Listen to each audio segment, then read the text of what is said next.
أعوذ بالله من الشيطان الرجيم. بسم الله الرحمن الرحيم. اللهم صل على سيدنا محمد الفاتح لما خلق والقاتم لما سبق ناصر الحق بالحق والهادي إلى صراط المستقيم حق قدره المقدار العظيم. نلا سنا مانغلك أنا سلم معك أمان سيزي نلا سنا مو بجمع على جمع هردي أن إسلام بلاجلمو وكفى نلا سنا مو لم دوبنا بقى كبارات دي نيمو كلوكا بي beba ndo na emission madimi na la suna ma no grip ka faida kangu famana fendo mo nyinente bante parce que nga ko bi wuluma jumende do na ko mu masila ya mara ko nana ambo fako di jinya ku fembe danani soin parce que amena bara do de damine mo ni fi munum be ko digu jugu be mo munun ka Mohamed Ramada Doni Tiana. Ya famu Mohamed ko Doni era ko tiente.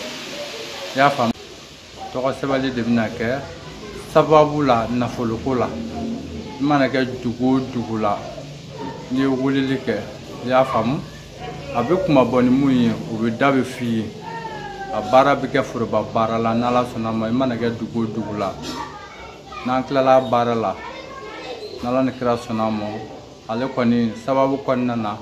adele koni ka ta kile 10 duru kile 20 duru ka ta black le bisabani filala nala ka je ya ke sababu mun kama na fulukula sababu konna ne ka ketala ibo soro amuno to ko sabani de damne mo mun dala doni tiana mo dala sababu la ya famu iba woni nala sona mo mana ga jinye woro la asego fana mu parce que ni sanga batura ko mu fo me fa ka bara de ke me fa ka mu haga do de ta ya famu kasika tien jira dinya mo la ka fo doni lagari fente doni tien ni ta doni ta don ya famu ni o de fo fam sera ka dron o ye ki ke tie ou bien ki ke musu o dron sera ka doni ko nana bo ko fe na la sona ma antina la da bla o jumende la da ko la be bandon ni faida di amna faida jumende di adama do mobi mo be se ka lafiya sur faida jumena bi oye suratul ikhlas toujours ñu do fale ko na jale am surande mo be ko digun jugu de be kaw kamana ka jugu de be kaw ni kala bo fen yani ka bo suratul ikhlas sien wolo vla kala ni bi du ka so fana sien wolo vla kala c'est siti du mo ka se dogo kungilemo kiti ala ka hina yi kerefe nafulukula sababu la imena ka mu nyini sika kontola suratul ikhlas o kul wolodi ya fam o kofe fana amna klisi do di klisi mu be no adama de beb se ka ke woro jana mo woro suru mo beb se ka nike o klisi jmendi ibi bolo fla de ja ala ba fo tu bismillah sien saba ya fam tu bismillah sien saba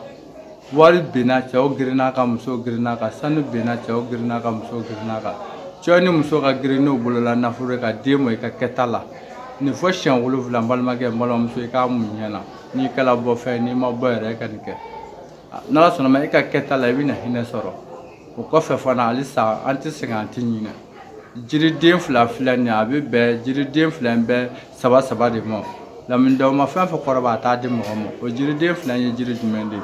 ibe alamne bi zaba kuru saba suzun fin kuru saba eke habe fo eke jija ka ko woro kanna jawo cham so yo ka grasi ka ko fana na ibu hera soro